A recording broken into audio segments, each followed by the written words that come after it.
मुकम्मिल आपका क्वेश्चन। राजा साहब, इस फैसले की तशरीह यही बनती है कि जो बात की जा रही थी सदर पाकिस्तान ने तारीख देनी है, लेकिन जिस तरह से अदालत का फ़ैसला बता रहा है वो तो इलेक्शन कमीशन की बात कर रहा है कि आपने 90 रोज़ में इंतखाबात की तारीख देनी है या इलेक्शन करवाने हैं। तो आपको लगता है कि वो जो मौक़िफ़ था कि प्रेसिडेंट ऑफ पाकिस्तान अनाउंस करेंगे डेट, वो इस फ़ैसले के बाद जो है वो डिस्प्यूट हो गया है वो मामला? जी बिल्कुल, आप ठीक फरमाते हैं। मैं तो वाज़े तौर पे मेरा पहले से ये मौक़िफ़ है, कई बार ये कह चुका हूँ कि president of Pakistan stands nowhere, he figures nowhere in the constitution to announce the date. ये इलेक्शन कमीशन का सारा काम होता है और इलेक्शन कमीशन को प्रेसिडेंट कंसल्ट करता है या दोनों की म्यूचुअल कंसल्टेशन से डेट आती है सामने। लेकिन उन हालात में जब असेंबली डिसॉल्व हो, प्री मैच्योर डिसॉल्व हो और 90 दिनों के अंदर, 90 दिन है प्री मैच्योर रेजोल्यूशन के लिए, 60 दिन है कि टर्म अपनी एक्सपायर करके, मुद्दत अपनी पूरी करके जब असेंबली डिसॉल्व होती है तो 60 दिन उसके लिए रखे गए हैं। तो अब 90 दिनों के अंदर इलेक्शन हमने किस डेट को करवाने हैं वो प्रेसिडेंट और चीफ इलेक्शन कमिश्नर ने मिल के तय करना था।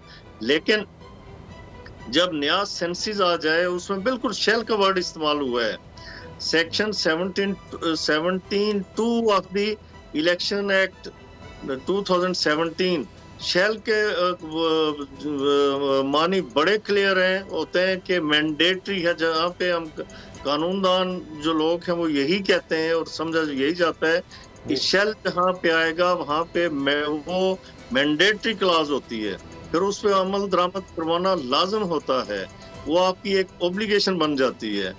तो अब इसमें आप बिल्कुल ठीक कहते हैं कि ये जो नया फैसला आया इसने सारा काम चीफ इलेक्शन कमिश्नर की झोली में डाल दिया।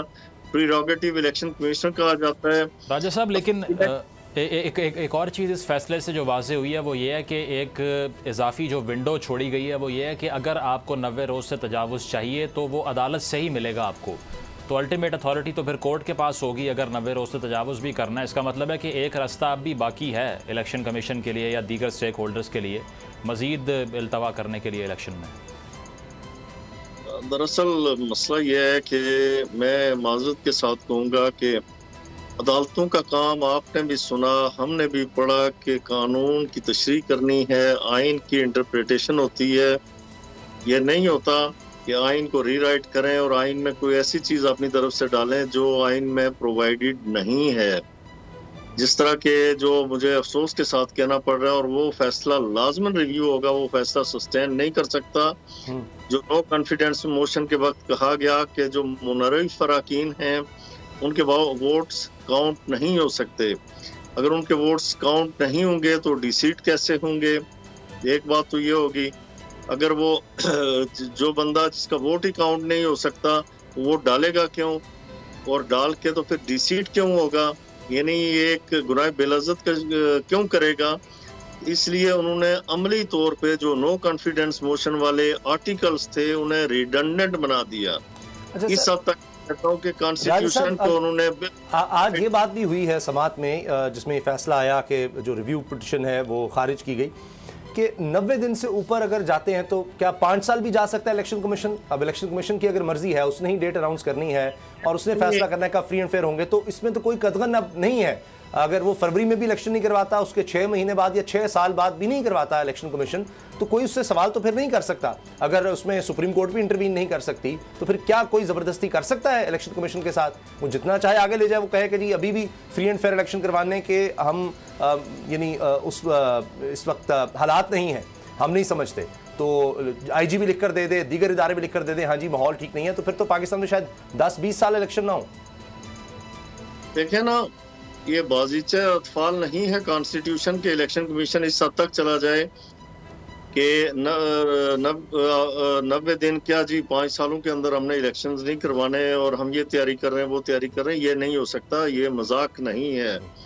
रीजनेबल टाइम जो आपको हल्का बंदियों के लिए चाहिए। सब रीजनेबल टाइम कौन डिसाइड करेगा? इलेक्शन कमीशन ही डिसाइड करेगा। इलेक्शन कमीशन कहेगा 6 महीने रीजनेबल टाइम है हमें चाहिए, लेकिन फिर हालात ठीक नहीं है। हमने पिछली वक्त देखा, तब भी बात आई थी हम नौमान ठीक नहीं है, तो फिर उसके बाद वो रीजनेबल टाइम वो साल भी हो सकता है, 2 साल 3 साल भी हो सकते हैं। देखिए अब वो पिछले हमें कोई 8 महीने तो गुजर गए हैं, तो रीजनेबल टाइम अभी तक पंजाब और खैबर पख्तूनख्वा के लिए नहीं आया, अगले 8 महीने भी नहीं आएगा, तो 1.5 साल है तो 3 साल कर लें।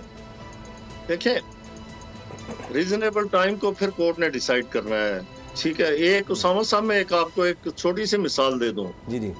आप रिट जुरिस्डिक्शन में जाते हैं कॉन्स्टिट्यूशन ऑफ पाकिस्तान के आर्टिकल 199 के तहत हाई कोर्ट में, ठीक है, रिट में, तो रिट का टाइम नहीं होता, यानी कोई लिमिटेशन नहीं होती कि आपने कब जाना है। लेकिन कोर्ट्स ने कहा कि अगर आप देर से रिट फाइल करेंगे, ताखीर से करेंगे, अनड्यू डिले होगा, तो ये लैचेस यहाँ पे इन्वॉल्व होगा और लिहाजा आपकी रिट टाइम बार यानी टाइम मेंशन नहीं होता। जी जी।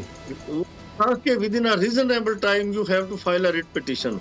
इसी तरह ये है कि एक रीजनेबल टाइम कि जो एक प्रूडेंट माइंड को अपील कर सके कि कितने अरसे के अंदर आपने इलेक्शन हल्का बंदियां करनी है, उस पर ज़ाहिर है एतराज़ात आते हैं, उन एतराज़ात को दूर करके लिस्टें तैयार करनी और उसके बाद इलेक्शन अनाउंस करना। मेरे ख्याल में जो उम्मीद है और जो कहा जाता है कि फरवरी तक इलेक्शन हो जाएंगे पाकिस्तान में, इससे ज्यादा फरवरी अगर नहीं हुए फिर सर दोबारा सुप्रीम कोर्ट में पहले ही मामला जा रहा है, पाकिस्तान बार, Lahore high court bar, supreme court bar, अब वकला कन्वेंशन 7 सितंबर 5 सितंबर को है, देखते हैं फिर क्या होता है और क्या हम इसी में घूमते रहेंगे कि जी वो इलेक्शन की डेट आ गई लेकिन इलेक्शन कमीशन नहीं करवा रहा, फिर हम इसी पर होंगे।